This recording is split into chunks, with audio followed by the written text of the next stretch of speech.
Welcome to the Elemental Awakening podcast. Today I got a really special guest, a friend of mine, Matt Belair, who's got his own show. We'll talk about that for sure. We'll dive into that. And if you like these episodes and you love listening, just send me a comment, a like, a share. We'd love to hear from you guys. So thank you for being a part of this. And thank you for doing your own work and being interested in this kind of stuff, because I hope something we share today will help you along your journey. So my friend here, Matt, I think we first met on the playa in Burning Man. In person. I think that was the first in-person meeting. I had heard about you, and the first official meeting was at Burning Man. Yeah. So, they say certain things about what happens at Burning Man, and I don't even know what happens, because my story was a whole crazy one, which I'll share one of these days. But we ended up staying friends, and I really love this guy. I love what he's up to. But I'm going to let him tell me a bit about his story and how he got into what he's doing today. So you can start from wherever you want. Tell us who you are and how you got to who you are now. Sure, man. Well, first of all, thanks for having me on the show, and congrats on setting this whole place up. It's amazing, and appreciate what you're doing to share what you've learned and also to experiment. I remember when we first met, you had talked about different things that you wanted to try and do, and you went out there and you researched, and you're continuing to research and share what's working. Mm-hmm. And you're able to just decide what is a little bit more effective and what things may not be effective. And so for me, I think the long story short is I grew up a martial artist, and when I was a kid, it was mind, body, spirit. That was a part of the training immediately. So things like meditation and internal reflection and understanding chi, or this life force, was something I didn't understand, but it was a part of the training. And so that moved, through my teenage years, where I was an athlete and I was skateboarding and I was playing hockey, but I was also starting to research things around consciousness, meditation, lucid dreaming, altered states, anything like that. Well, I found really curious, anything to enhance the mind, but also really explore what consciousness was. And again, I didn't really know what I was doing. I was just kind of curious from the martial arts perspective. And then I went to Whistler and I became a snowboard coach. And when I was training, I would teach people about the simple basics of the mental game, how to visualize your tricks, quiet your mind. And what I found surprising was it's not common knowledge. I was kind of taking it for granted, but I figured everybody knew this stuff. And I continued to research this and travel and teach snowboarding until finally wanting to travel the world to learn from the best. I wanted to see who the real superhumans are, and if they're real, and what their abilities are and how they got them. And so I went to Thailand and trained mixed martial arts with professionals there at Phuket Top Team. I meditated with monks in Nepal because I wanted to be enlightened, and I figured Tibetan monks would be the closest people that I could find. And I went to China and trained with 34th generation Shaolin Kung Fu masters. And one of them could break stone with 2 fingers, bigger pieces over his head, and each limb. And it was a really incredible experience training with them, and I got to interview him as well. And so that was the first time meeting a real superhuman. And since then, I've been doing a lot of traveling. I've been to almost 30 countries. I've been to Egypt with the Resonance Science Foundation, exploring ancient civilizations. Also the podcast, that's part of the research and seeing who's out there, what are the best techniques, what can I use to improve my life. And then once I try and experiment with that technique, how can I share that with someone else so hopefully it can improve their lives? Wow. As short as I can put it. Cool, yeah. Thank you for the quick summary. So how did you get into the podcast? What spawned that? Because I want to ask you a lot about that today and some of the guests you've had on and how that's changed your life. But what inspired you to start podcasting in the first place? It's a good question. The reason I started podcasting was because when I was growing up, I thought like everybody else did. And I would bring up these conversations about life and consciousness and all of this type of thing, and nobody was ever interested in engaging me. And finally, one of my best friends, he moved to Whistler. His name's Joel Hayho, shout out, buddy. And we started to have these deep conversations.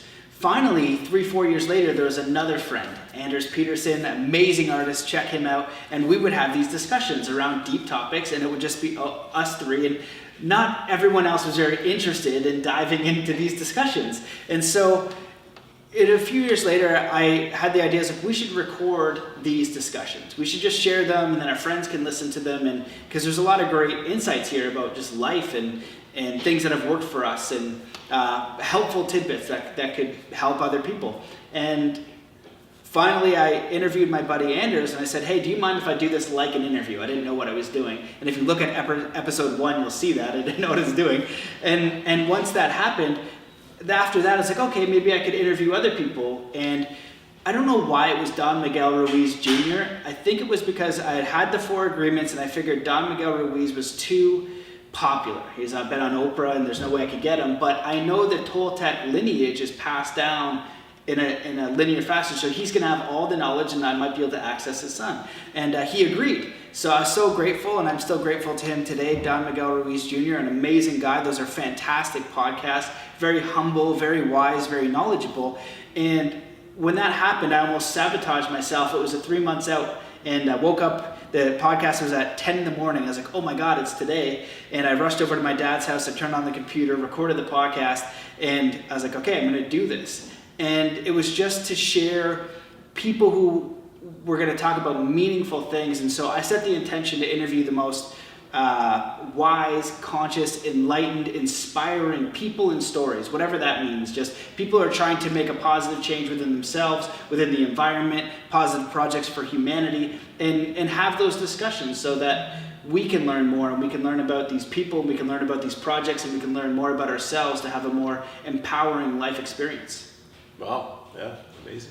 Very similar sort of inspirations to create podcasts. Same here. It's really just about sharing, and I always tell people, like, some of the most amazing breakthroughs I've had, or maybe not breakthroughs, maybe like breadcrumbs I'd call them, because listening to videos on YouTube, it wasn't even maybe the video that thought I was watching, but maybe a comment or one word that was said sparked my curiosity and led me down this rabbit hole to find out more about myself.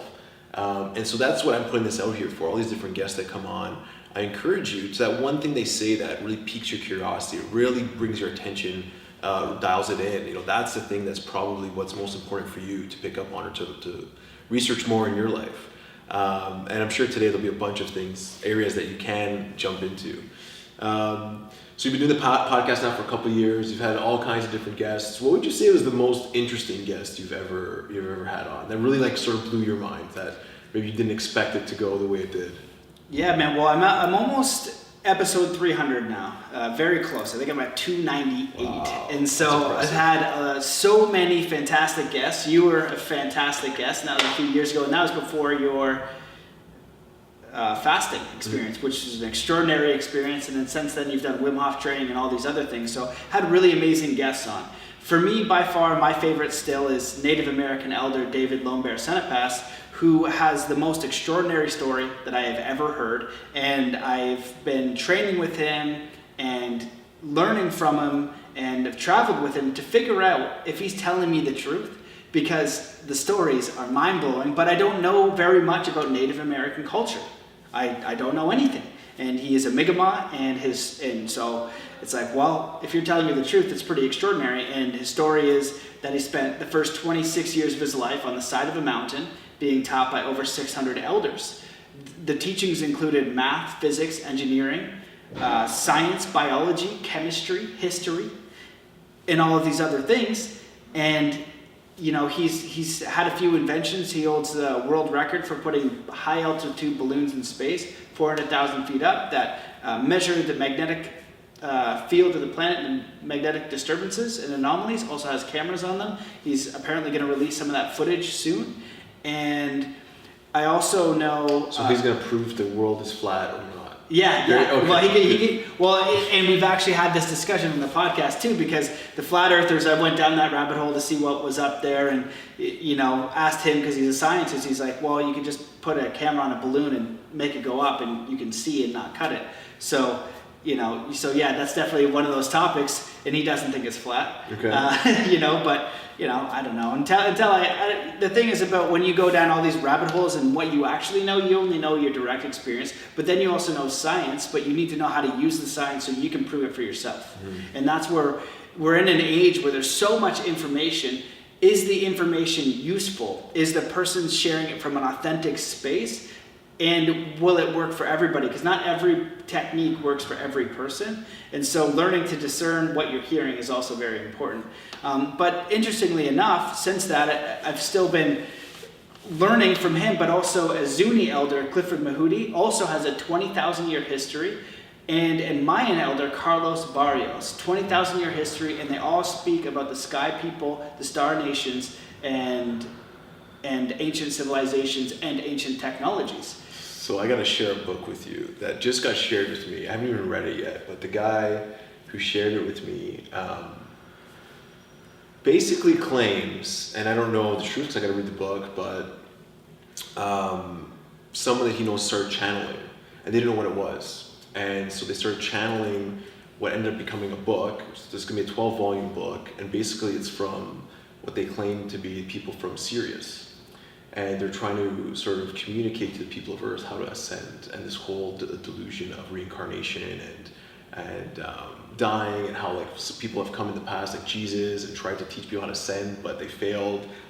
Making it. It's super interesting. So I'd love to see what this book sort of translates to in regards to what these three different elders are talking about. Because talk about the star people, it's coming from them, and we're light beings, light bodies, trapped sort of in this earth plane, and it's very hard for us to ascend past that and go back to those stars, sort of in a way like we're kind of trapped. I haven't read the book yet. It's supposed to come actually today, so I'm going to share that with you. But anyway, so you got these three different guys who're telling very similar stories, very similar. They didn't know each other. Now Clifford and David know each other, but they would say very similar things that was very separate from disclosure. So I've been to Contact in the Desert, and I've interviewed a lot of different people. And when you interview, the podcast is a research project for me. They're very long episodes. They're 60 to 90 minutes, sometimes even longer. And so, number one, I get to learn. And if it's an expert in a field, they get to speak freely. They get to share their information. They really get to dive deep. And then from that, I can look at what correlates, what things are matching up, what things aren't matching up. And so the level of discernment I have and the way I feel information lines up with my own experience and what people are saying and their credibility starts to become a little bit more refined. And so the three elders they're their own category. Their history is oral, which is so different.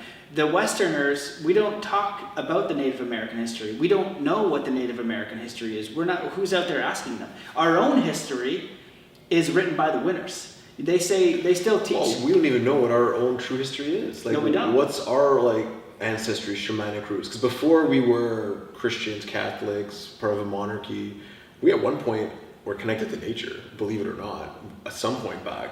But we've been severed from that and been told this whole different story that we don't even know where we come from, and they say that a lot of times I hear the natives are barbaric, they're primitive, but they're actually way more connected than us. And when you look at, you got to look at different populations, different communities, because a lot of them have been really put in very difficult, challenging situations by Western government and stuff like that. But we have a lot of the same issues or worse issues of depression, anxiety, feeling disconnected, confused, all these kind of things. So it's really, really interesting. Yeah, and you look at Columbus, for example. They say we're teaching right now Columbus discovered America, which is so untrue. There were people here. Yeah. And so there's that old quote that says history is reported by the winners. Mm-hmm. And that's the story, that the narrative that gets pushed. They're the champions and they have a righteous movement. Well, what about the people who lost? What about those cultures? And so ancient history is very interesting. And so that's why ancient civilizations, going to Egypt with the Resonant Science Foundation, listening to engineers and mathematicians and all of these incredibly brilliant people discuss how old are these pyramids? Who brought them here? What information can we piece together to make a story that makes more sense? And Robert Schoch did great research and basically proved that they're at least 10 to 12,000 years old because they existed during the flood. But then you look at the mythology, and I know you're a fan of Graham Hancock, and you read his books, and there's all these flood myths. Why are these indigenous cultures have the same myths with some sort of savior thing, but their savior is not a god, it's some sort of being, it's a star being, it's a teacher of some sort. And even now, today, I think it was maybe 10 years ago, we've discovered a tribe in Brazil or somewhere that they didn't know existed, and there's an amazing photo you look up, and there's one person who looks like maybe a shaman type is staring at the helicopter, and the other one is shooting a bow and arrow at it. How would they communicate what they had just seen if the other beings, like, are we more advanced because we have helicopters? How would they interpret that? And so what if there was something back then that they didn't know how to interpret it, and to just create a story around it, some Yeah. flying monster or something in the sky. Yeah, exactly. A metal bird, right? Whatever it is, you would have to use the language that you know to communicate. So very, very fascinating stuff. And then some of that goes into the personal development field, because David Lomberg is a martial artist. And when I trained with the Shaolin monks, the person that could break the stone with 2 fingers, I interviewed him and I said, what's the trick? So there's something that I think in this day and age now is what I refer to as black magic, and it's really prevalent in the self-help, personal development, even with the technologies. And what I share black magic is I say, we're going to use Uri Geller, so look him up. So if I say I can bend this spoon with my mind, but really it's a magic trick, and I convince you that I can bend it with my mind, and then you do my course or whatever, that's black magic, because you're lying. You're using a trick that they're unaware of to say you have a special skill. And so this kind of thing is happening. So this happens in martial arts. It happens when people say, I'm going to demonstrate my chi, come to my gym, and they break these different things, and I'm aware of those tricks. So with this teacher, I saw you on your Facebook breaking a rock the other day. Was that using that trick? It was using a trick. That was using information. And then I wrote, this is information. There's a trick to this. There's a process. I remember that. Yeah, right? And so I could say, oh, I broke this with my mind, which would be untrue. And that would be the exact example of using black magic. I'm special because I can break a rock with my mind. Mm-hmm. It's not true. I broke it knowing a technique. Okay. You know what I mean? And so, forget where I was going now. Uri Geller, black magic, people selling stuff on the internet, or like... so the monk, right? So I wanted to know for sure, right? So I'm interviewing him. I get a chance to interview this Kung Fu master who can break stone. And you can look up on my Instagram and see him do it. And so I go, trick, what's the trick? Translator, because he doesn't know English, translates to him and he just says, no trick, right? So I trick, come on, what's the trick? How are you doing that, right? Looks at me, no trick, right? Third time I ask him, I trick, what's the trick? He's like, he knows what I'm saying now. And so he doesn't even look at her and just starts slamming his fingers down on the desk super hard. And he basically says years. It was like 5 or 8 years of Qigong, conditioning the fingers. Hard Qigong is conditioning the body. Outside the academy, there are dent holes in the tree for part of their training, poking the tree. And there's dent holes in the dang tree. And then part of their training is Qigong, using the energy to put into that space. So that's when I realized that superhuman abilities, it wasn't like a superhuman talent, it was superhuman dedication to an ideal. And this is an ancient art that they had. Who would spend 5 or 8 years to do that? And I asked him, is this possible for anyone? He said, absolutely, but most people are going to give up just before they get there. Most people are going to stop just before they have that breakthrough. And they're examples of what is possible with the mind, with the body, with that connection. So I realized if I could take that dedication to any idea, any dream, any vision that I could have, even a bit, there would be some level of success. And it was a really amazing example of people doing it the right way and realizing, it wasn't a trick. You know what I mean? It was like extraordinary discipline. Yeah, it's amazing. I remember, I think it's in the foreword to Becoming Supernatural, Joe Dispenza's book. I think it was Greg Braden that wrote it. Tells a story how there's this cave somewhere, and in the cave, there's actually handprints in the stone where like they were able to move or make the stone malleable enough to place their hand in it with that sort of type of energy. And when you're told things are impossible and you believe it's impossible, it becomes impossible. Or when you're told, for example, you're going to die by a doctor and you believe that's true, you're probably going to die. Yeah. But once you start opening your mind to what could be possible, whether it's any of the things you just mentioned, then you entertain that possibility. And I strongly believe that anything is possible.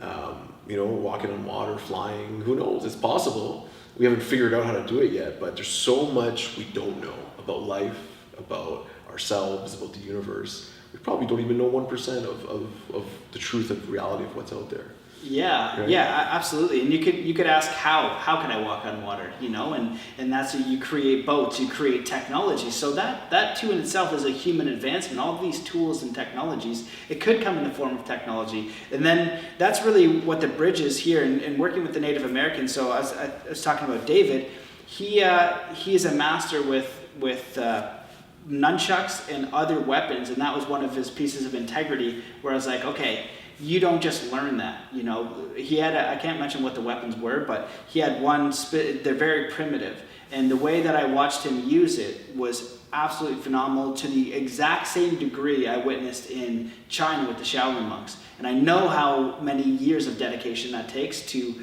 use these advanced weapons the way that he could. And I was like, this is extraordinary. And a lot of the training with the Shaolin monks and a lot of the training with the David and the Native American people that I know and have learned from, is a lot of it is nature. A lot of it is simple immersion in nature, connecting with the earth, connecting with the water, understanding that everything is sacred, and being a part of that and testing your limits doing that. You know this through cold training, just immersing yourself in all of those insights and ideas and epiphanies you get just from simply being in cold water and letting the body sort it out. So it's connecting with that intelligence, understanding that there is a force. And then you bridge that with technology. So the Zuni elder and David and the Mayan elder all say the exact same thing. They said there were ancient technologies, and that was when spirituality and technology were one. And they merged together. So they were tools to enhance consciousness, to enhance the human experience, used in a way that was congruent with spiritual ideals, let's say. And Clifford will name the spots and where those technologies were. And he said most of those spots in Zuni and the Four Corners in the States and all the other ones he knows, he said they're either military bases, you can't access them, or it's something else along those lines. Interesting. Yeah. Interesting. Cool. So let's keep talking about guests. So anyone else that really stood out that threw you for a loop, or stuff that was just you know, like people that just really impressed you? Yeah, I've had so many incredible guests, and there's a recent one that I did, and I guess it's just because it's recent, but his name's Boyd Verdi, and he wrote a book called The Lion Tracker's Guide to Life, and he is a lion tracker in Africa. And the way that he understands life through lion tracking, through being out in nature, through all of his examples, were really extraordinary, and it showed such a level of mastery and a depth of understanding that really resonated. And again, the common denominator was a lot of time in nature. And I remember Jesus and the Essenes, I was reading those books a long time ago, and it said, I think there are 3 ways to know God. One is through intense study, one is through introspection, meditation, things like that, and one is through nature. Just keep spending time in nature, keep spending time in nature, and that's going to be your way to get this information. You know, the plant right now is giving off information that we're not really able to kind of understand or experience. You know, I had an experience in the forest in Costa Rica once, and went into a deep meditation and really understood how the forest operates in wind. And I can't prove it, but it was this deep kind of knowing and information that came in. It's like, oh, the wind is carrying information across the ocean to the other side. Oh, interesting. And they're sending information back. And there's this whole information network. And if you look at nature, that's exactly how it works. Everything is helping each other to grow, and it has its individual part. And even if you don't understand what that is, it really does. And so do we. And so there's a lot of information that we can pick up from nature. And you know, Tom Campbell on virtual reality simulation theory, one of the leading researchers on that. Dean Radin was an amazing episode, and he's looking at the scientific research on how we're exploring these telepathic abilities with you know, what's real, what's fake, and how do we develop them. Recently, I interviewed a person, T.M. Hoi, who was 16 years in a Thailand prison, one of the worst Thai prisons. And it was an extraordinary interview, and I don't know, you've traveled abroad, so you know how awful that would have been. And he shared, again, one of these stories that I thought was really profound, but he said at one time he was being transferred, and he was at the back of this truck, and there was something in Thailand called the Hill Tribe, and these people that lived in the hills, they didn't have technology, they didn't have phones, they didn't have nothing, they were just of the land. And he was communicating to the Hill Tribe. He had basic Thai, so he was able to read through what his sentence was, communicated, because he didn't know why he was there. He didn't know why he was in the prison. He didn't know. Where was he from originally? What's his nationality? T.M. Hoi that's his handle. I can't remember his real name. I think it's Chris. He's American. American, okay. So he's 16 years in Thai prison. Okay. He's getting shipped, and he meets a Hill Tribe person that lives in the hills, but the Hill Tribe person doesn't know why they're there. Okay? He's interpreting in his basic Thai to him what his was, and he goes, I realized he has a life sentence. And he doesn't know this yet. So I have to break it to him that he's never going to see his friends, his family, his community. He's never going to go back to his old life. I have to tell him this. So he's able to tell him in Thai, and the immediate reaction of the individual was compassion for him because he saw how much it was hurting him to give him that terrible news. And he said something along the lines, "It's okay." And he points up. He points up to the sky, and he basically tells him, he's like, "It's okay under that, it's under this bigger picture. I'm okay." And it didn't faze him. Wow. And it's such an extraordinary, authentic reaction. Wow. So how does that person live their life to be able to receive news like that and have unfazed? It's unbelievable. And have compassion for the person telling you. Yeah, it's some unbelievable stuff. Yeah, so there's so many incredible episodes and amazing individuals. So yeah, so check out, what's the name of the podcast? Mastermind, Body, and Spirit. Mastermind, Body, Spirit. So we're gonna change gears a bit here. So we did meet at Burning Man. So you were an avid burner for a few years, and now have you been the last couple of years, or are you still burning? What's the dealio here? Well, Burning Man, for me, I'm a huge fan of Burning Man. I think it's a very fascinating space, but as you know, it might not be the easiest space or the most comfortable space. Challenging, terrible, and all these different things, and also magical and good and all that stuff. One way I heard Burning Man described once is a chakra springboard. You go in thinking with your root chakra, and you end up going all the way to the top. And I think that happens to a lot of people because the environment is so intense. And so I've been for It's a pressure cooker of 70,000 people. Yes. Yeah, so I've been for 7 years. This is the first year I think it was 6 or 7 years. But this is the first year I didn't go because my daughter was born 2 months ago.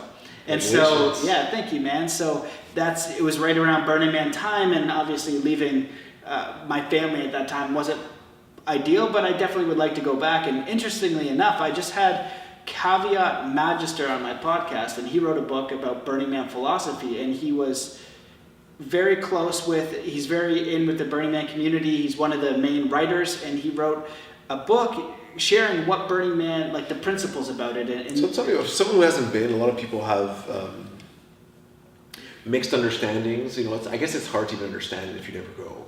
You'll see it from the outside, but you never really understand what it's about. But how could you maybe best describe the principles or your own perspective of Burning Man and what it means to you for someone who's maybe never been? Yeah, it's a really great question. I think it's very personal and individual. The first thing that I invite people to do is check out the 10 principles, which is radical self-expression, inclusion, immediacy, gifting. There's 6 other ones I can't remember off the top of my mind. Leave no trace. Yeah, self-responsibility. And so for me, when I got there, I didn't understand what Burning Man was, but it seemed wild. And there's a lot of good information out there. People love it. Some people say it's the worst. It just depends. You got to go and figure it out. But what I really loved about going there was within the first 2 days, I didn't know what was going on. And then I realized that so many camps, because of the giving, they're trying to engage you. They're trying to offer something. And it was such a unique experience. And what it does for me is when I go each year, when we live our daily lives, there's something in hypnosis called a pattern interrupt. So you go about your daily life, and you might get a job, you might have a way of life, and you run that pattern for a week, a month, a year, or an entire lifetime.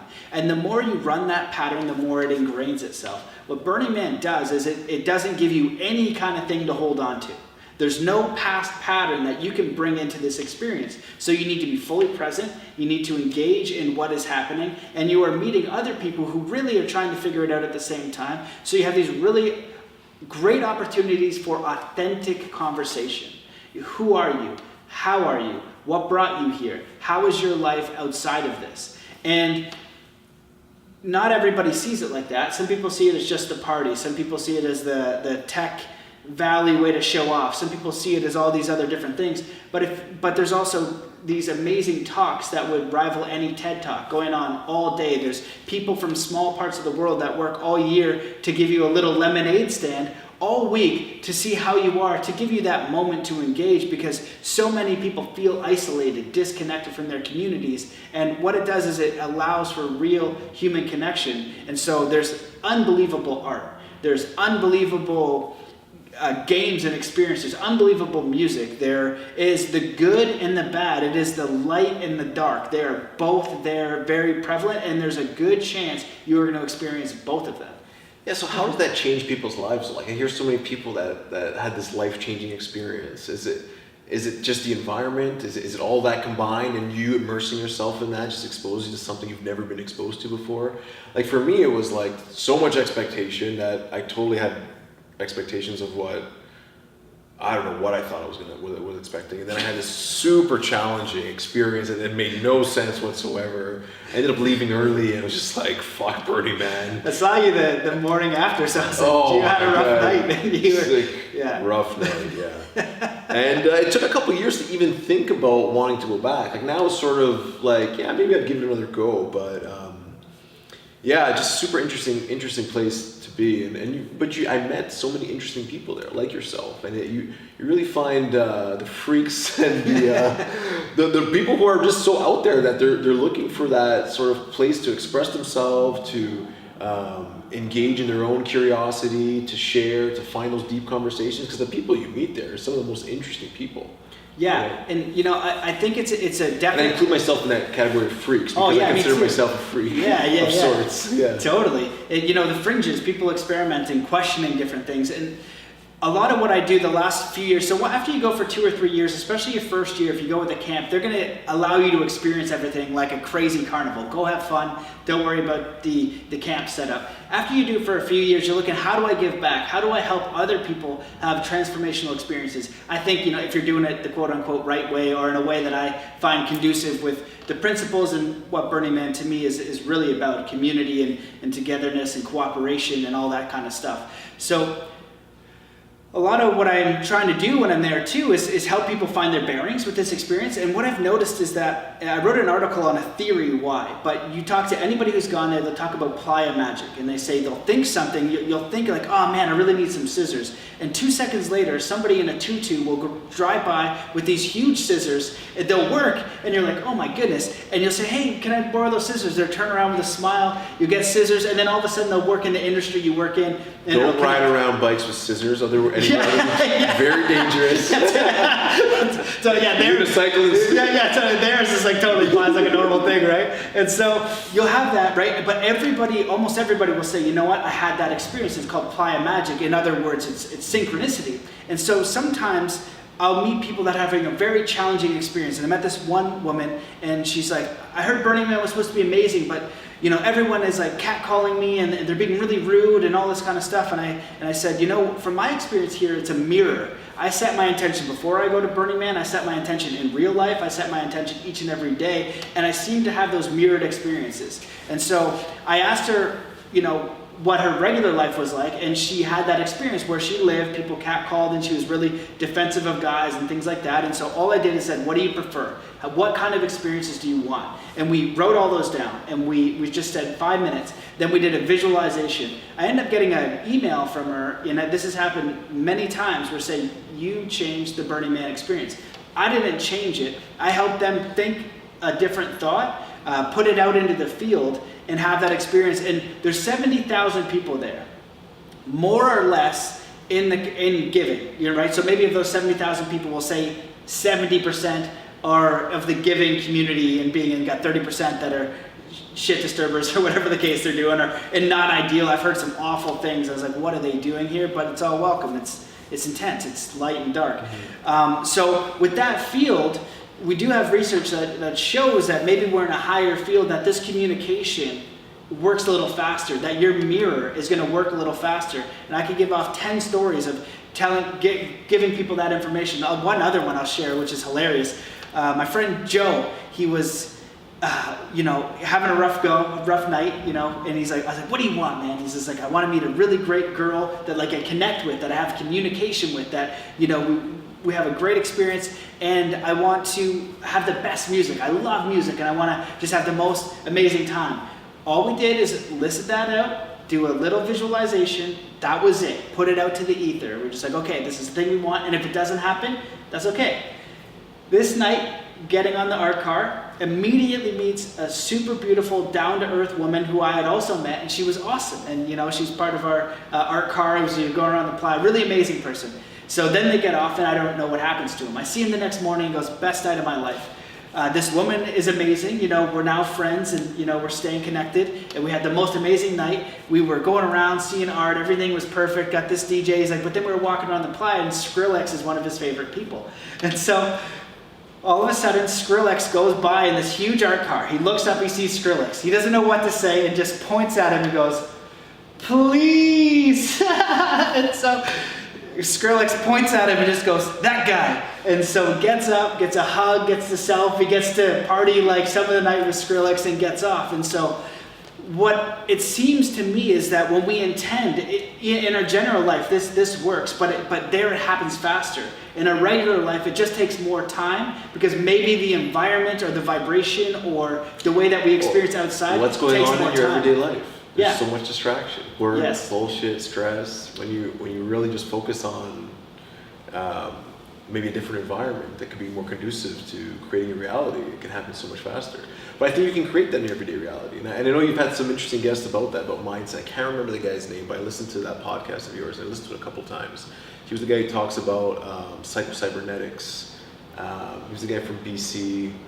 He's out west. Anyways, but just back to your point about intention. It's important to have an intention in everyday life. You should always have an intention. And when I work with people, that's the first thing we look at. What's your intention? How do you want to live your life? What's the intention behind all the things you want to do? What's that energy you want to bring through it? And for me, I really had to break it down. And my intention is to live a life of service. And the more I give, the more I receive. That's my intention.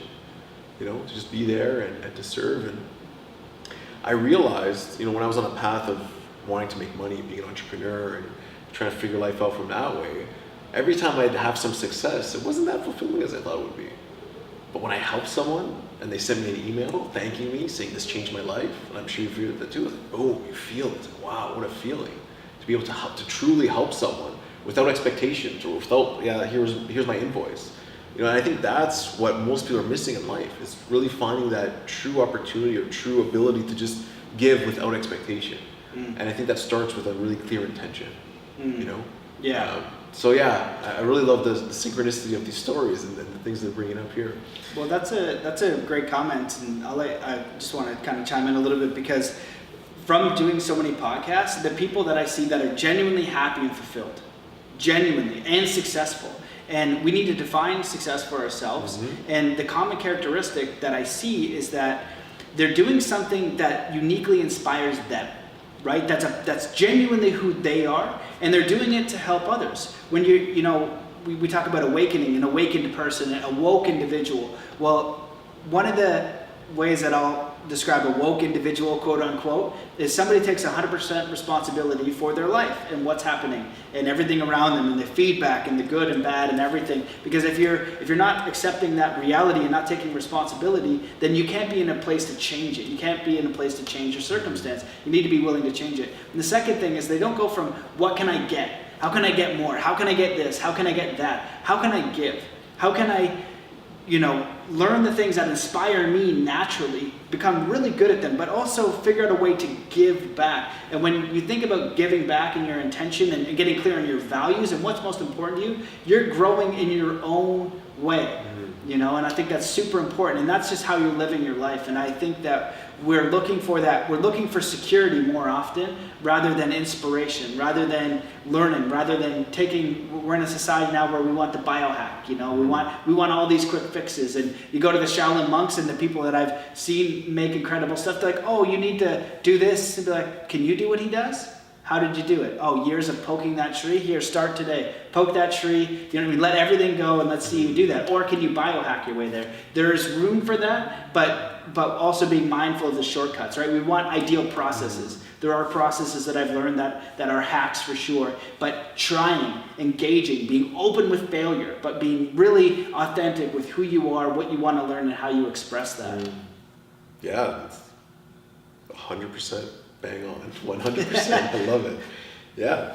So, just finishing off the Burning Man, I guess, on the thread, and it's going to segue into the next thread. Your Burning Man name or playa name was ayahuasca. Is it still ayahuasca? I guess. I guess, right? Yeah. So, but I think from our last conversation, you've sort of changed your perspective around plant medicine. So tell me about how that first experience was that made you talk about it so much to get an actual plant name ayahuasca. Yeah. And where you are now and why. Yeah, that's a really great question. And I was just actually on a conference, psychedelics and meaning. So I think it's a really good question. So first Burning Man experience, there's a whole magical way about how I even got to Burning Man. We'll skip that because it takes a while. But I'm there, and I'm in this camp, and I had recently done ayahuasca for the first time. And if you've done ayahuasca, it's pretty mind-blowing. Especially the first time. So yeah. You want to tell everyone because you found something that's just next level. You just don't shut up, right? You just bug people. They want you to shut up. You don't notice. It's brutal. So I saw this spider and it came out of a unicorn's ass. What does it mean? It's totally. And so my whole life I've been exploring. I've wanted to kind of know, right? I want to know what's going on. And so got to Burning Man. Don't shut up about it. And on Friday they say, hey, we've got your Burning Man name. And I was like, okay. And I was like, what is it? And they're like, ayahuasca. And I was like, oh man. I was like, you don't even know what that is, because I only kind of understand what ayahuasca is and what it means and people who've done it and how there's so much to that. And I was like, you guys don't even know what that means. And I was like, I think I can do that. Now it feels like it's heavier. But for me, when I did ayahuasca, it was kindness. That feeling, it was like love, although that love was harsh in that multidimensional space that you have no handle on. It takes your consciousness and anything that you think you know, and now it is gone. And you're at the realm and mercy of something else. But I do think that something else is kind at heart. And so it was a very empowering experience.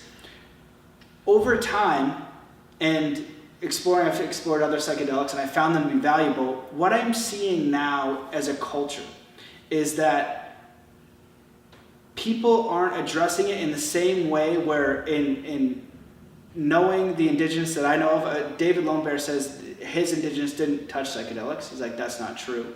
His view on psychedelics is totally different. I have heard other indigenous people say, yes, we use it as a part of our medicine, but everything is sacred. And this is something that it's almost like you earn it. It's like you're giving a car to an infant, where they're not anywhere on their journey and they're just looking to drive the car and then get out of the car and then do nothing else. When you need to learn about, I don't know, all the things that go along with it. And so you see I've witnessed a lot of people over time. Integration, tree after to keep the work going. Integration is the big thing. And if you're looking for that mystical experience, why not start with some personal development? You're looking for an intervention from spirit. That's what you want. You're trying to change this consciousness or this way of life or this way of being through some sort of intervention. And I think that can happen through other practices. I think that can happen through different various ways, not only psychedelics. I do think psychedelics can work, can help, and can be useful. But you have to actually be friggin' committed. And so many are just doing it for this quick fix, for this biohack, and it doesn't work. It doesn't create lasting change. And then because it didn't work, because they went, and then they go back, their depression or their anxiety, or, there's a very personal thing. There's someone I know, we'll say that to keep it that way, that I know has what is referred to as bipolar.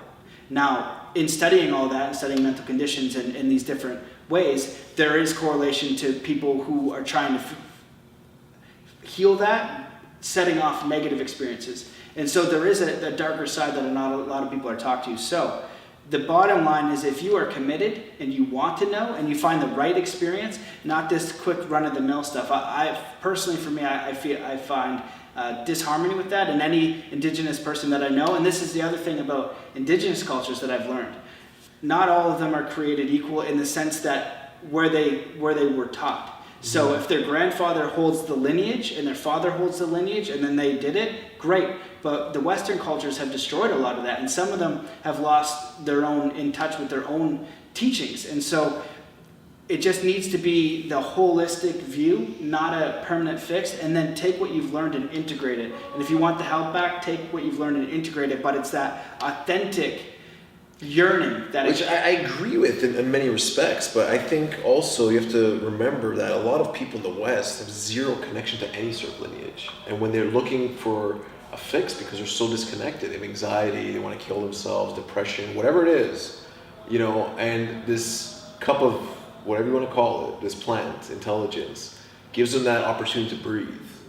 Is it a bad thing? Even if they don't know, I think ignorance is the biggest problem here. It's like people don't know what to do next. There's no support system. You go back to the US or Canada, it's illegal. You can't even talk to people about it. So are they doing it wrong intentionally, or are they doing it wrong because they have no guidance?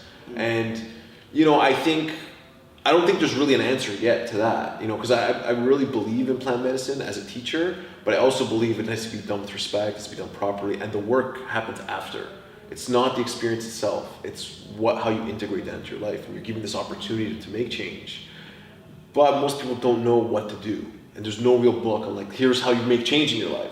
Some of the things I've been working on, we've been working with the personal development school and stuff like that, but we still have a long ways to go when it comes to some integration protocol that allows people to have that change. And then I think there's higher levels, there's on a personal level of how to change yourself, but there's connecting with spirit, and that's why I think a lot of these traditions, that's where you go as you poke the tree over many, many times. You work on yourself. You start unlocking levels of spiritual awareness and how to connect with what you want to call spirit or God or the divine. And it's interesting. It's an interesting correlation because Graham Hancock, you brought him up, when he was studying for his last book, he was telling me about a tribe that had many similarities to other tribes, but they would drink ayahuasca to communicate with star people in the Milky Way. That was where they were getting to. Once you started drinking enough and you were committed enough to lineage, you were able to sort of go into the Milky Way and communicate with star people. That was their thing. And I find that super interesting because somehow they figured that out. And just the fact that they figured out to put these two plants together to make this drink, there's some synchronicity there that means something. What it means for everybody is, I don't know, but I think it's something we really have to explore more and just be aware of that. A lot of people are quick to say it's the answer. A lot of people are quick to say it's wrong. It's the wrong thing. I think the truth is somewhere in between. And I know you'd like to take these things seriously as well. So right now, are you on psychedelics? Or are you still cold turkey? Or a too personal question, you might not want to answer it. But I know for a while you were you're taking some time off. Just wondering if you started exploring again, and if so, why or why not? Yeah, well, all of your comments there, I 100% agree with. And I think that's the important discussion to have because there's such powerful experiences, right? And doing them with those containers and those mindset, what's the container you're in? Yeah. Maybe we're given a Ferrari, but we're not ready for it. So how can we put you on a racetrack, put you in a helmet, give you 3 teachers, and then say, what did you learn, right? And give you all of those things after. That's the important piece, and that's what I think is starting to become missing. So it's getting diluted from this really ancient history, this ancient culture with a different understanding. You're going into these masters. Go ahead. I've heard people are offering ayahuasca at Burning Man. To me, that sounds kind of crazy. Yeah. I don't know. Yeah. Someone by name. I was there. I remember being at Burning Man because it was an interesting progression. I think I've been there 7 years. The first year, I only had the name for one day, so said the name, whatever. Nobody knew what I was talking about. Second year, nobody knew what I was talking about. Third year, some people knew. Fourth year, most people knew. Last time I went, fifth or sixth, most higher percentage knew what ayahuasca was. And so really the idea that I'm sharing is treating it with respect in those containers, because I think that those people and those cultures have a connection with nature, have experience with these things. Mm-hmm. And your points are all valid. How do you start? Where do you go? So if we can really keep that sacred container, I feel like that is the most paramount thing that we shouldn't be sacrificing or diluting, in my view. For me, since I haven't experimented for a while, since I decided that I wasn't going to, and this is partially in training from my friend David Lombert, who was like, you need to see what it's like with clear eyes. And going to Burning Man completely sober, I had to experiment with some psychedelics and not, but now I definitely notice things in a different way. And I notice there's two worlds, because mushrooms and all those things, they do affect your perception, and you've got the party idea, and it's a lot of fun. And man, being on acid at Burning Man was my second time ever taking it. It was one of the most fun, extraordinary experiences I've ever had. Insights and just magic, and that's a carnival. But my daily life and how I live it, and how I'm kind, and how I integrate, and how I work, and martial arts is a great example, because a lot of the service is hard work. It's not glorified, it's not publicized, it's not fancy, it's not fun. And so a part of that is building up that spiritual callus to be able to show up every day. And a lot of that work isn't sexy, so to speak. It's not fantastic. It's not like that painting over there, which I wish it was. But how do I make it so that my life is like that? And that's where I want to try to get to is be able to see clearly. And there's other things too about states of mind through meditation. I can change my state of mind. I've had these experiences without psychedelics that were equally as powerful as ayahuasca, and I find that very fascinating. And so for me, that's where I am right now. Not to say I would never do it again. It's just exploring these different ways and how I'm learning and growing. So one of those things last year was the cold training, because I wanted it to be super hard, and I was at Nelson in the middle of winter doing that, seeing what that felt like, seeing how the body would respond. And also night running. I'd run at night and in the middle of the forest in Nelson, British Columbia with cougars and bears, and it heightened my senses. Oh, and I think that experience was as valuable as those other experiences because of how it shifts your consciousness, how you communicate with your body, all the insights coming down, all the fear, all of those things. So I do think there are other ways as well. Interesting. Night running with cougars. That's... I didn't. Badass. Yeah, I did ask the locals. I said, "They're cougars." Like, yeah. I was like, "Well, how many people have been attacked on these trails?" And they said, we haven't had an attack in a long time. So I figured, I do have There's an interesting story. I do have a sense that I'm protected in a way. I hope. There's a story of this tribe in India where they walk right through the jungle where it's full of tigers. But in there, like in their with their frame of mind, they're the top of the food chain. The tribesmen, the tigers, and they obey to that. They really can hold that consciousness down. The only time they ever get attacked is if they're drunk. If they would walk through and inebriated, the tigers would just annihilate them because they can tell that whatever it is just gone. So makes sense. You're running to the forest, you're probably just on patch. As soon as you have that fear, it's just like they can smell it.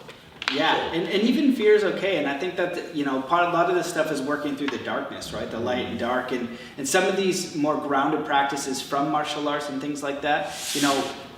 It's like when I was younger and exploring these different things, I wanted to leave this consciousness. There's so much pain here. There's so much suffering. I don't understand why we have war. I don't understand why we have famine and people starving to death. To this day, those are questions that I was asking when I was young and I wanted to talk to my friends about, and not very many people want to engage. They want to engage in politics, and I was researching war and realized it's Burger King versus McDonald's, but then there's a higher influence behind that. And then it gets all murky because you really don't know what's exactly going on there beyond the banks and all the wild stuff that you get into. Big rabbit hole.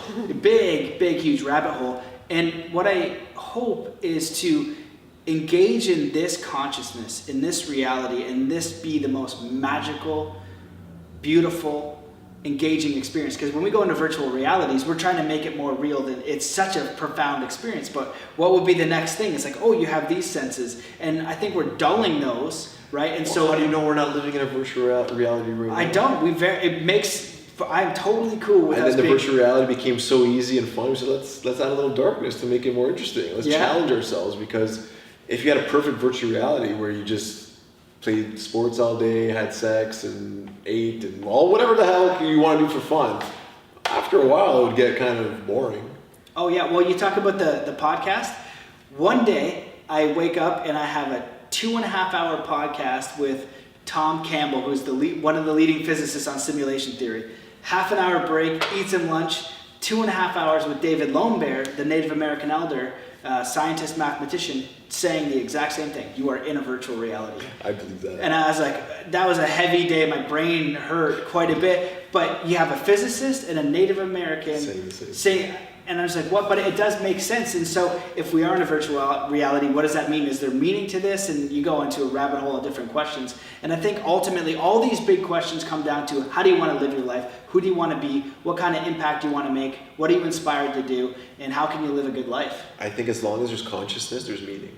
That's the bottom line. As long as you're aware that you are existing, then there's meaning behind that. And it's just, that's the journey. It's finding more of that meaning. What does it really mean? What does it mean to you? We're going to jump around again here. Yes. So, you're a super ripped guy. I know you take health seriously. So just, what are some of the most important things in your life that whether it be a biohack or a tip or a daily routine, like what are the top 1 or 2 things that like are super important to keeping yourself at optimized at the highest level? Do you mean for mindset or health specifically, or anything? Overall, because I think the line should be blurred between the two. Like I think there's a physical and also mental, but when you can merge the two, that's optimization, right? So maybe one of each. Physical, what's most important, and for mental, what would you say is most important? It's a really great question. I don't know, but I would say you have to honor the physical body. You just have to. You have to do something physical. And most of what I've learned about what I'm capable of has come from pushing my body, from exploring the senses, from doing all of these challenging things. If your body is not healthy, if you're, and you don't need a biohack, you don't need to get Do you follow a daily routine? Do you work out religiously, or do you just go with the flow when you feel it, you hop in? Is there something that you follow? Okay, so I'll kind of frame where I am now. Yeah. So do something that's fun. When I was younger, I did martial arts. Then I was skateboarding. Then I was snowboarding. Then I was playing hockey. Do something that you enjoy that engages the body. It could be running. It could be a sport. It could be dance. It could be anything. Just use your body, because this is the intelligence. The more that you understand that your body knows way more than you, the better off you're going to be. So for example, let's say you're in a public space, right? And all of a sudden, a bunch of tigers are released. You're going to all of a sudden leap some stuff, do some parkour, and be hanging from a chandelier with one hand before your mind kicks in and goes, what the heck just happened, right? Your body will engage. Or you're going to freeze. Or you're going to freeze. Ideally not. Which your body's engaging with the, I hope that this will work. Either way it's engaging, and it might know the right thing. And so I think using your body is so important. Okay. Find something fun and use it often. Now this is a tip and a biohack for people. Do something minimal. Grease the groove. I learned this from Pavel Tsatsouline, who was on Tim Ferriss's podcast. You can do it with a kettlebell. You can do it with a pull-up bar. You can do it with a baby. Was that you that I saw doing the? Yeah, do it with your baby. Curl your baby. I was doing Turkish get-ups with my daughter. Find something that's the pull-up bar and the kettlebell are the best. So what was that phrase? Grease the groove. Grease the groove. So what does that mean exactly? So you throughout the day, you in your studio have a kettlebell, and the idea that Pavel shares is the premium is 10 sets of 10 kettlebell swings, one-arm swings, and you do them throughout the day. So if you had a pull-up bar there, you just do a couple, not your max. You just do a couple. So let's say you do 3 each time you go through, times 10, 30. 30 a day, right? Times that by 7, that's 210, 2, 4, 6, that's 800 a month your body now adapts to. What about kettlebell swings? They're so effective. The kettlebell swing is so effective. I've been really getting into kettlebell lately. I only got a 20. I think I've been telling you about kettlebell forever, Yeah. So you do the kettlebell and you do 100 swings a day, that's 700 a week, right? And what is that, 2,800 a month that your body adapts to. And so that in the mean of just running or something, or just walking, or just getting out of nature, or I'm on my skateboard, or I'm doing something. So if I'm doing nothing, I got the kettlebell in the house, swinging it periodically during the day, and the pull-up bar. So the pull-up bar, you might not be in a space where you're able to do one, just get a band and just do 3. So right now it's really easy for me to do, I'd probably max out around 15 or 20 strict pull-ups. So I do about 7 before I get tired. And so as soon as I start to fatigue, I stop, but then throughout the day, so I'm usually between 50 and 80 pull-ups a day that my body now adapts to. And then I'll go to the gym and do all that other training, but it doesn't make it reliant on the gym. So many people need the best workout program, so they don't do anything. So do a little bit each day is what I'd say for the hack. And then the mindset, journal, and start asking yourself important questions consistently. Journal. It's so important to write down your thoughts, to write down important questions, and to elicit what's your own dream, what's your passion, what would you give yourself as a purpose, what's most important to you, what are your values, write those down, how did your week go, but have a communication and a dialogue with yourself. And I feel like journaling is so important because we're in our minds so much and we need to put it down on paper. We're going to know how clear we are, and as we ask those questions over and over, as we have new experiences, the direction refines. And the example I've been sharing lately, how I understand things, is you're born and you're in the middle of the ocean, right? And you're on this little ship that you're steering. And you have your family and your culture and your city and your country, and that's a current. right? And so you're in that current, and they're sharing with you what they've learned and what they feel is important. And as you get older, you might be in the current of a company. You might be in the current of someone else. Like you have, you might work for Amazon, and Amazon's a huge current, and now you're in that current of Amazon, and you're a part of what they're building. But Amazon knows where they're going. You're just a part of that, right? As you start to reflect on who you are, what you want to experience in life, what's important to you, what do you want to give back, you start to steer that little thing a little bit different way. And so over time, all of a sudden you get out of the Amazon current, now you're in the nowhere. You're all of a sudden in nowhere again, and that's a part of this faith, part of this connection, part of this learning process, part of this growth. It's unknown, it's not certain. That's why it's important. It's your own doing. But then eventually you get up in this new current. And you start taking you to new little islands. It has new little experiences that are synchronized with what you've set as your values. And you have these new experiences. And then all of a sudden, you're kind of cruising, but now you've got that current that you've decided to create. Or you're going to be on the current of someone else, some other initiative, or the word like egregor, if you've ever heard that before. The egregor is the idea that a corporation in the banks, right, or the church, or elemental, or Zen athlete becomes a spirit unto itself. It is a self-fulfilling, self-preserving spirit. That the institutions that we have an egregor, and they don't want to die. And that's why we have these old ancient institutions that are like, why are they still here? It's super archaic. Why are we not beyond that? It's because the spirit of that egregor wants to protect itself, and every boat in there is designed to protect and preserve itself because it's relying on that entity of what it's been created. So, when a good example is just the Uber, and they came to Vancouver, and Vancouver's like, because we make our jobs here. And it's things you don't think about. I want an Uber because it's way easier. But if I have a homie who has a taxi, I feel bad for him, right? But I also want to get in the Uber. So I'm just like, it's an interesting thing. And any tips on how to stay consistent? Because for me, I was just looking at my journal earlier, and I was just like, okay, for the next month, I'm gonna really journal every day, and I did it. But we had this personal development launch on October the 1st, and I picked up my journal today, and that was the last journal entry. It's like, geez, 10 days went like that. I totally forgot I was even journaling. I did 30 days in a row, and I just lost it, and now I'm back again today, back on it. Is there any tips about consistency, about what you learned from the Shaolin monks, about beating that tree? Anything you can share that comes to mind about just really being consistent? It's a really, really great question. And one of the ways to be consistent is tracking. Also looking at the value, and do a minimal. So start small and see if you can do a little bit each day like you've done, and you say, you know what, because you might have 20 things, and I think that's where people go wrong. I'm going to go to the gym, and then I'm going to do this, and I'm going to meditate, and I had 40 things for a morning routine once, right? And I'm like, okay, reading it, and I was like, this is too much. I was like, what's most important? And then so write down all those things, those habits you would like to build. Prioritize the most important ones, and then check each day. Each day make a visual checklist, and even put in your journal day 1, day 2, day 3, and don't miss a day.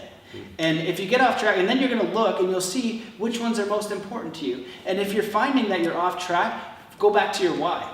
Why is this important? Build that energy and that emotion. Who will you be when?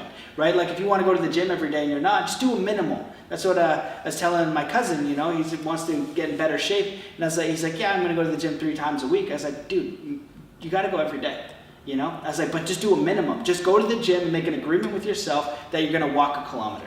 Walk that kilometer and get out. But that's where you show up. You want to do extra stuff? Go nuts. Do the extra stuff, but show up every day. Make that a commitment, right? And then if you're not inspired, why do you want to be? Where will you be in 5 years? Find that motivation. And if you can't find it, maybe that now's not the time, and that's not the end of the world. What else could you be inspired to do? But ultimately, we're always creating a reality through our habits and our actions and our thoughts. So we gotta dive deeper and keep listening and keep going, and be easy on yourself. Be kind on yourself, because it's a journey. And so many people are so terrible to themselves, myself included. I'm my toughest critic, and I'm just like, be nicer to yourself, man. It's hard, so it is challenging, and if we can be a little bit more kind to ourselves, we can be a little bit more kind to others as well. Amazing. Thank you. Okay, so is there anything that you don't know right now that you're really curious to learn about? What's next on your list? Because I know you're always learning and searching. Is there something that's I need to know more about that, whether it's to do with business, work? The next thing on your list you really want to learn about? This is another great question. The first thing I'll say is I don't know anything about anything. Of all the podcasts and all the countries I've been to and all the people I've spoken to, it's just like I don't know anything. And I'm curious still about the big questions.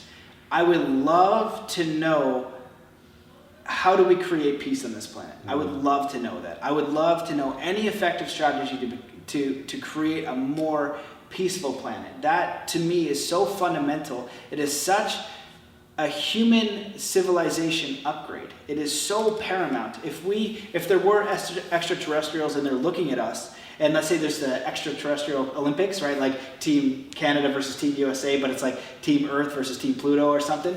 We can't go play with them, and we would be an embarrassment. Our species would be an embarrassment. I would be embarrassed to talk about my species with another civilization because of the war, because of the famine, because of how we treat each other. Do you think the Earth is a mirror for what's going on internally with most people? Like most people battling with their own demons within, and it's reflected as a whole. And if we get more people into that really peaceful state of just self-reflection, then the whole world will automatically come into it. Because I think everything is a mirror of itself. You know, and most people, like you said, you're so hard on yourself. You're fighting with yourself. I found myself doing that too, trying to do so much. Like, where did I go wrong? So there's this internal battle that's going on.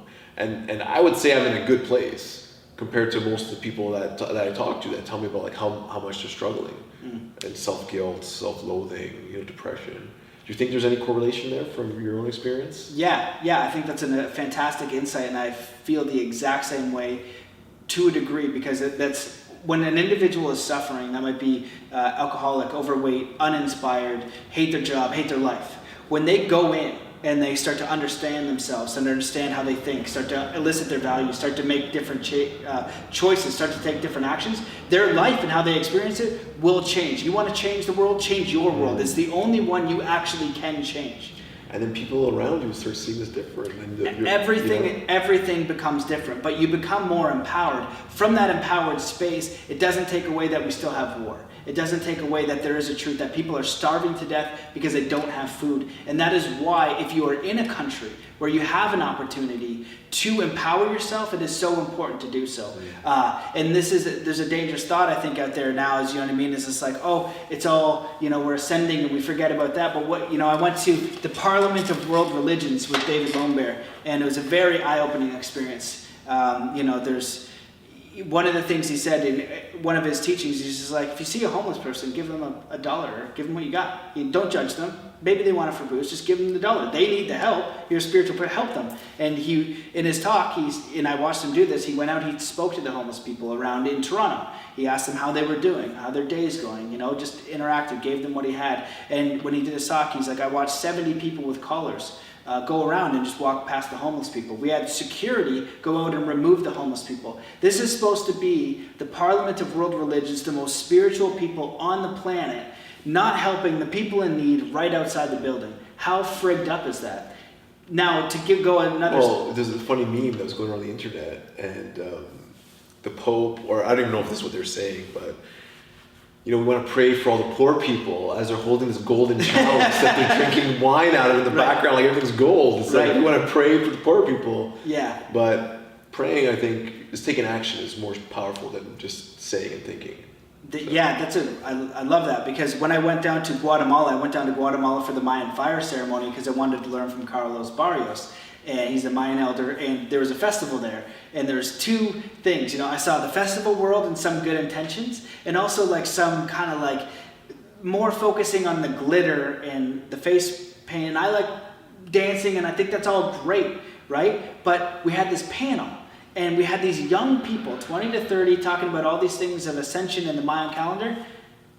They didn't let the Mayan elder talk. The one guy that was actually the Mayan elder, it was all these other people. And I was like, is nobody else seeing this? Is nobody else seeing how ridiculous this is? This kid is, because he's got the thing and he's doing ceremonies. And this is part of the problem that I saw. Like this person who dressed in a certain way, and I'm trying to do it not in a judgmental way, but it's like, you might not have the same experience or knowledge, and you're offering medicines, and you have an understanding, and you think that you're doing good, and you're talking about things out your butt that you don't know, but from your experience, you think you're helping, and maybe you are in a degree, but your view is totally different from somebody who had a different lineage. Mm-hmm. You know what I mean? This Mayan elder can talk about the Mayan history.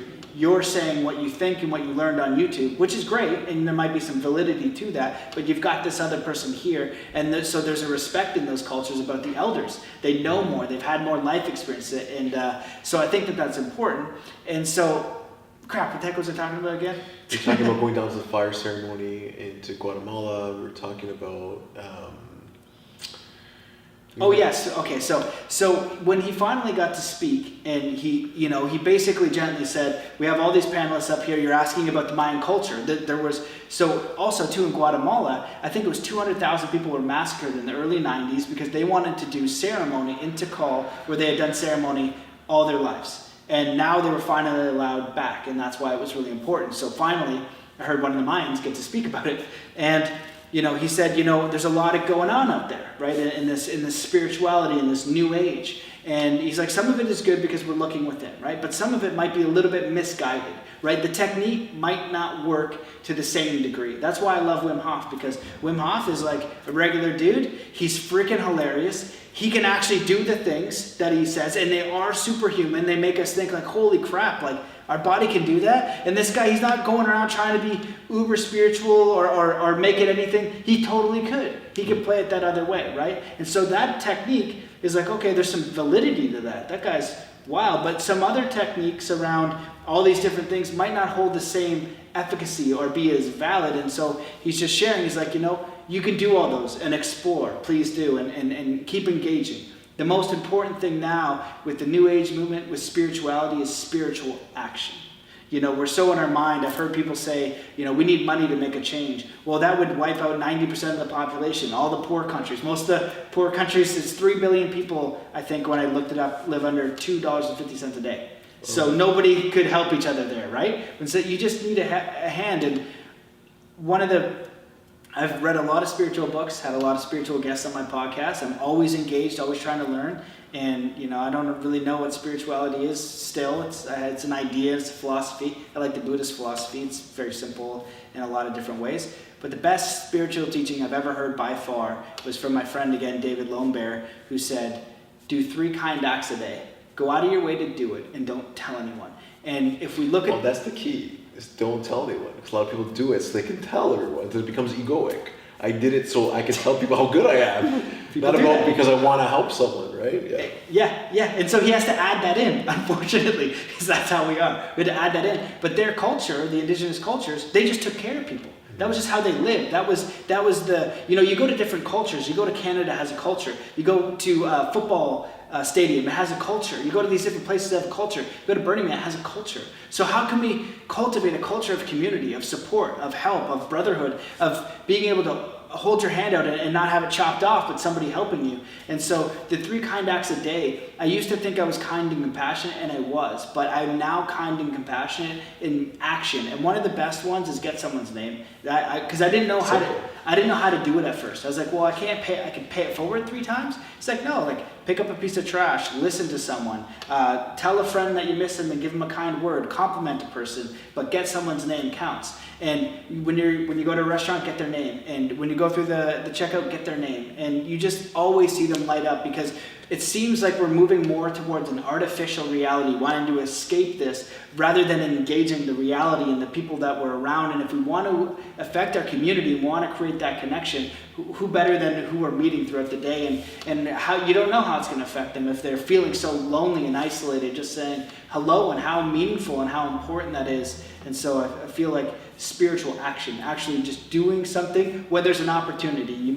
If I could push the button and end starvation, I would. And I went through a period of depression where I was like, these problems are so huge, I'm depressed and I don't know what to do. That's not an empowering space. It's part of it. But what can I do with what I'm around? And I'll do the best I can with what I know now, and be open to making a positive impact moving forward. And I hope with the podcast that's what it does. I set that intention, allow this to help, allow me to attract the guests that can help people, the stories, the projects, the people, and give them a voice, big or small. And it's just what I know to do now, and open to things evolving and changing. Amazing. So let's give that as a challenge. If you're listening, do 3 kind things today. 3 acts of kindness, and don't tell anyone. Don't even tell us you've done it, but like and follow and share this podcast, and maybe more people will do it. And that's the whole purpose that what I'm doing is to try and spread that. So it's not just spreading the word and the idea, it's spreading something that can motivate people to take some action to really create change. And you'll notice by giving to others, you'll create something within yourself, this fire, you'll spark within you, that you'll feel something, and it's that feeling that really shifts people. And I'm just gonna bring this up because I read this article yesterday. I don't know where I was reading it, but it was online somewhere, about Michael Shermer, the skeptic. And he had this experience, I don't know if it was recently, where he was getting married, and there was this old radio that hadn't been working in many years, like from the 50s, and him and his wife walked by it, and it played a love song from the 50s.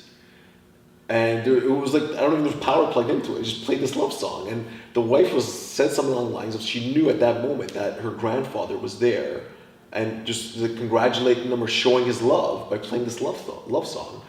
And he couldn't explain it. And his mind was, I guess, trying to figure out like how it could be possible, but he got overwhelmed by this feeling that there was something beyond what he could explain through science. And he was Michael Shermer is like the biggest skeptic out there. He tries to like debunk or, you know who he is, right? Yeah, I saw him on Rogan. And so I find that super interesting that he would have that experience now. Like something is trying to tell him, hey buddy, wake up, like you have such a voice to this community of skeptics who want you to like debunk everything, and now you're having this experience. And I love the fact that he came like clean about it. Like he actually expressed that, because from his position it would probably be something that most people would not want to share, because it would go against everything that they've built their whole career and life around.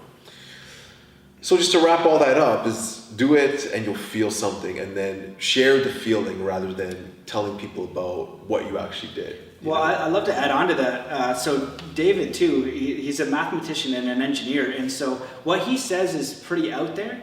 And what I do is I try to find people who know more about these things to see if I can debunk them, because I don't know anything about math. So I've had mathematicians, a friend of mine who's a brilliant mathematician, talk math with him, and he was able to do it. I've had an engineer talk with him about engineering. He always checks out. And so he's trying to explain to me about why you do this, and he goes, you're always talking about the higher consciousness. Well, you need community for that. He's always talked about that. He's like, when you do a kind act for somebody, there's an electrical charge. You have a positive and negative, they have a positive and negative.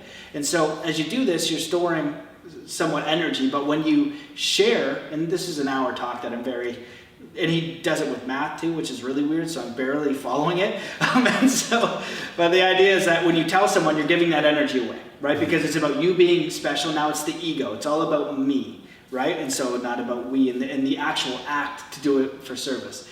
And so you do the 3 kind acts a day. I say do the kindness challenge. Do 3 kind acts a day. Go out of your way to do it. Do it for a week. There is a good chance that you will experience what I refer to as a universal wink. And that is the exact scenario where the universe will wink at you sometimes. And you'll know, because it'll be so weird and it'll be just for you. You've had that before. And you're like, that's so strange. And so then you start to pay attention. And sometimes those winks are far apart, but they'll keep you going in the right breadcrumbs when you're doing the things, when you're asking the questions, when you're discerning, because we do need skeptics. There's a lot of crap out there. You need to be skeptical and open. You need to use your analytical mind, but also open and try to rationalize, see different ways, but also be open to that spirit, that connection, that force, but see where it's leading you and that intention and what's happening. Because I'll try to say this very quickly, but at the Parliament of World Religions, there's a guy there named Yogananda, not Yogananda, sorry. Yogananda is the business. Paramahansa Yogananda from Autobiography of Yoga. He's amazing. Nityananda is not. He's this guy in India, and he's a guru, and he's very popular now. There's these 3 girls now that have third eye powers. Go look it up, and you'll see girls with third eye powers. Go look that up. Now studying what I study and what I know that they're full of baloney because it's a magic trick. You can do this magic trick in different ways. It's just like Uri Geller was telling people that he could bend spoons. And look up James Randi as well, and his work is very important because they're doing black magic. So they were at the Parliament of World Religions. They were getting you to write on a piece of paper, and they could read the piece of paper, they could know your medical history and all that stuff. It looked amazing. It's a magic trick. The day before, we were walking through the Parliament. David saw the 3 girls, and he runs up, he's like, hey girls, can I talk to you for a second? And he's like, I'd love to show you a trick. So they're like, oh yeah, okay. They're with a horde of people, mothers, and they're going with it. They're like, they're whatever. And so I'm super uncomfortable because I know what he's doing, and I'm talking to the mom. I should have recorded this. He's like, okay, girls, I'm gonna put the coin in the hand. You pick which one it is. He does it. They're like, okay, which hand is it in? And it's like, all three of you have to guess. All three of the girls that you'll see in that video when you look it up, they guess his hand. He pulls it over. It's wrong. Right? He's like, okay, we're gonna do it again. Second time, I'm trying to make small talk with the mom. I should have been recording it, but I knew what he's doing and I felt uncomfortable. And so he does it again. They guess wrong again. He's like, all right, one more time. Goes to do it again, right? Two of them get it wrong, but this one, because of where she was, saw him slip it into his pocket, and I think he did it on purpose, because usually he'll only mess up on purpose. These two got it wrong, and she knew she slipped it in the pocket. These girls are young girls. They thought it was cool because it was a magic trick. It's not about these girls. They're being used as a prop. So, but what these girls are sharing and what the process was at the Parliament of World Religions 2018 in Toronto, they were there doing this. You go down to India, he bops your third eye, you get powers. That's not okay, and that's why we need Michael Sherman. That's why we need people who are skeptical, but we have both sides. There is a real spiritual connection. There is mystery. There is realness, and that's what we're fighting now, is we have this huge New Age community, which has some good intentions, but maybe not a fully, like a thesis. Like, yeah, and I think they take advantage of people who are vulnerable, because people are seeking and they want something to latch onto, and when they get something that they can feel, I'm going to give you powers, or I'm going to make you more spiritual, they become super vulnerable and super attached to those kind of ideologies. But what I tell people is you got to listen to your heart. You got to listen to your mind. You got to think about what it's going to give you. You just got to really tap in deep. And the more you do that meditation and do that practice, the tapping on the tree, I keep going back to that, you're going to be able to decipher more like who the real guys and who the ones aren't, because they're going to resonate or they're not. You know what I mean? There's going to be something that you're going to feel is off about them. Just like David Lone Bear could pick them out of the crowd and go and throw them for a loop, right? But yeah, I agree, and I think it's a really important thing for many people to consider. It's not all, you can't take everything at face value. So people who say they're doing what they're doing, but the key things that I tell anyone to look for is trying to see like what their practice is like, how long they've been doing this for. Did they just show up and all of a sudden are a self-proclaimed guru? And are they humble? Are they trying to say, I am the guru, follow me or do this? Or are they really, really humble and they're not talking about themselves and they're quiet and really down to earth and will talk to everyone? Or do they have bodyguards around them? Do you have to pay to talk to them? That's for me is like sort of like the telltale signs of who's legit and who's not. But again, tap into that heart space and really try to decipher, because your higher self will know. It's your this worldly self is on this journey trying to figure out what's going on. Yeah, I think those are great points, and also don't be afraid to engage. Yeah. Go try it out. Go experience a lot of different things. You're going to learn a little bit from everybody. And ask a question. Ask questions. If you want to question your guru, don't be afraid, because a good guru will give you a good answer. Yep. A bad guru will get defensive and tell you that you're not a good follower. Well, how dare you question them? Right? Yeah. So these are all ways to sort of start seeing the writing on the wall. But yeah, it's a beautiful example. We totally went off into left field on that one. I can't remember what we were talking about. I think we started off talking about journaling or something like that. It was a great conversation. So yeah, just last question, or second last question. Second last question is, you've been doing the podcast for a couple of years now, almost 300 episodes. What would you do differently, like things that you know now, or things that you can advise people that are just starting or just want to start out? Yeah, man, it's a really, really great question. I think for me, the important thing is just to get started. I don't know if I would have changed too much in how I did it. I would have liked things to go differently, and there's probably a few things I would have modified, but the important thing is to just get going. And sharing a story about going to get a new microphone, and when I went in to go get the new microphone, the salesman goes, how many episodes do you have on your podcast? And I said, 250. And he's like, oh, wow, that's amazing. And he was a bit shocked. And I was like, well, why is it so shocking? And he's like, well, so many people come in here and they haven't recorded one episode. And so we want to be so perfect with everything. And I think it's important to fail. It's important to learn. It's important to try. And the more that you do, the more that you're open to fail and just change your perspective around failure, because it's a part of it. You're just going to get better. You're just practicing. Just do your best. Make the content. Put it out there and be open to evolving and be open to being like, your podcast sucks. You know what I mean? Be okay with that, because they might be right. You know what I mean? You're like, that podcast, I did these old snowboard videos, And, I have a kettlebell video in one, right? And this old man recently, because they're still online, I haven't touched it in like 8 years. This old man, it's like 53, he's like, I'm 53 and I'm so much stronger than you and you suck at kettlebells, essentially, you know what I mean? And I just read it the other day and I was like, you're totally right, bro. I swear, I didn't know what I was doing, but... You can't take the internet seriously. You know what I mean? You can't take it seriously. Yeah. Like, I've had, oh my God, so many comments also. And in the beginning, I would just get like so like worked up over like, and the thing you gotta remember is when people are leaving negative comments, it's usually a reflection of themselves.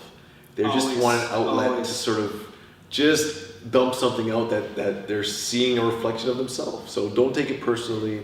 The 4 agreements. Yeah. Don't make assumptions. Don't take things personally. Always do your best and be impeccable with your word. Yeah. So nice. all those 4 things. You're doing a podcast. I think those are great for things to go by. And the assumption thing and don't take things personally. That's on the receiving end. Be open to criticism, but don't take things personally because 53-year-olds are gonna bash you for your kettlebell swings. Is that? I know. Like before, I'd be like, check me out now, man. I'm stronger now. And then Crush you, motherfucker. Where do you live? Yeah. And it's okay to like feel bad. Like even with the comments and stuff now, I get 99% positive, but some every now and then there's a negative one, and it hurts my feelings. I don't know how to make it not hurt my feelings. People give you advice on that. Just be open to continue. Don't let it stop you. Use it. So what I always say is your feelings is like this GPS to your soul. So if it's triggering you, you got to find out why. What's really behind that I need to work on? Because there's something there that's really, it's a tool for you. So you almost want to thank them for bringing that to your awareness. So why is it hurting? Is it something about confidence? And where's that earliest memory of not being confident?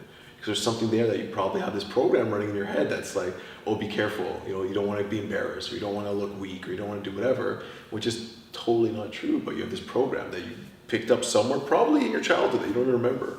It's true. So use those opportunities to really thank them. Thank you for this. You really brought some awareness into my life. And some people get so riled up. Like, when someone leaves a bad comment on me, I'm like, thanks, brother, I love you. And they're like, what the fuck do you mean? Fuck, really, I love you, man. Thank you for bringing that out. And, I just appreciate you watching this video. Thank you for your comment. And just have gratitude. And you'll see shifts. And then other people reach out to me in a private message saying, wow, you really taught me about how to speak to people, by just showing that love. Because in the past, I wouldn't have done that. It would have just been like, F you, motherfucker. Like, why would you say that to me? You don't even know me. Get defensive and try to the egos want to say, I'm right. Like, how do I get in a position of power and show my strength? It's like, no, man, it's okay. You're suffering. Yeah, 100%. And what I've noticed too, when I engage, 2 things are going to happen. One, they're going to just continue down troll lane and there's no landing anything. And 2, you end up having a reasonable conversation. And so now I'm actually coaching one of the people that was giving me some crap, you know what I mean? I was like, look, man, I don't know anything and I could have been wrong. You just engage in a real way and you don't have to also.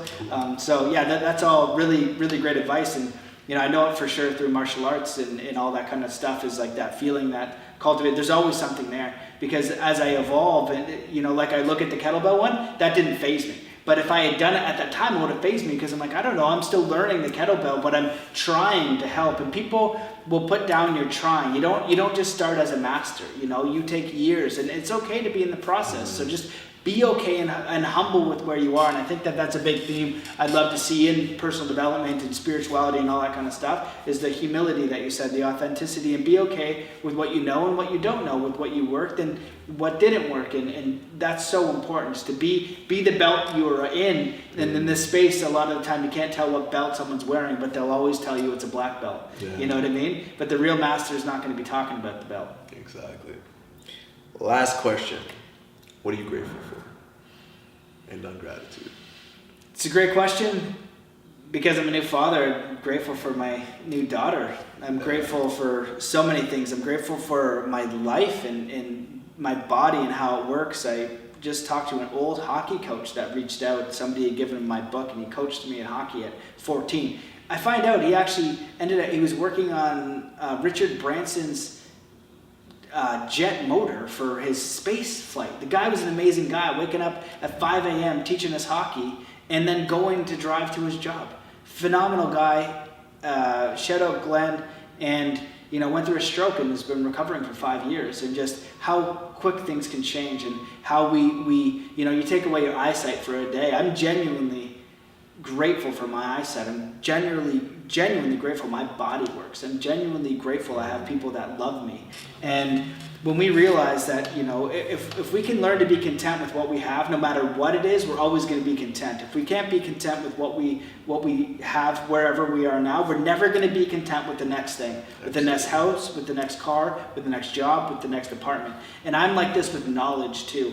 When I do this course, then I'll have the knowledge, then I'll know. When I do that, when I do the cold training, then I'll know, right? And the reason why I do all those things is because I want to know if it works. And I want to know what it brings. And over time, it's an evolution. Pursue your inspirations and your passions fearlessly. Be willing to make mistakes. Be willing to be a beginner. Be willing to know that you don't know much. But as you continue to try, you're going to learn a little bit more. And you can share that little bit more with more practice and help someone else. Beautiful. So I'd love to end it on that with gratitude. I'm grateful for you, brother, for being here today. Thank you for driving all the way in here. I know you're on your way into Toronto for a bunch of stuff. You always got cool shit going on. But if people want to get a hold of you, how can they reach you? Where can they view the podcast? You listed off a whole bunch of them that they can find. Make sure you check out mine on Matt's podcast. We had a lot of fun that time. It was a while ago. Yeah, great feedback. Yeah. Well, first of all, thank you so much for having me, man. A real pleasure. It's so great to see you. Our origin friendship story is always one that cracks me up, and I share it traveling. Sometimes sometimes it'll come up and like, oh yeah, I got a great story. So I love you, brother, and everybody support Geo. It's a lot of work to do all these things and to continue on the path. So thanks for having me, and I really appreciate it. If you want to learn more about my work, you can go to mattbelair.com/podcast if you want to check out the podcast. There's tons of amazing episodes. They're longer. Look at the titles in the show notes and see which ones resonate, because there's a lot of great topics, a lot of great speakers. It goes from everything from consciousness, personal development, spirituality, ancient civilizations, out of body, you name it, it's going to be in there. And one thing I'll give as a gift, if you go to www.mattbelair.com/masters-of-flow, there is a heart journey hypnosis in there, and a lot of people will ask me about how do I find my life purpose. It's such a common question. I made a hypnosis for a guy randomly once, and it works so well, and I do that process with people, and it works really effectively. It's really important to have effective tools, and the reason why it works so well is that our conscious mind is designed to keep us safe. For us to be safe, we need to eat. For us to eat, we need to have money to buy food. So when we think about what our dreams could be, what our ultimate life looks like, if our mind can't figure out how to get money to get food, it's going to distort it.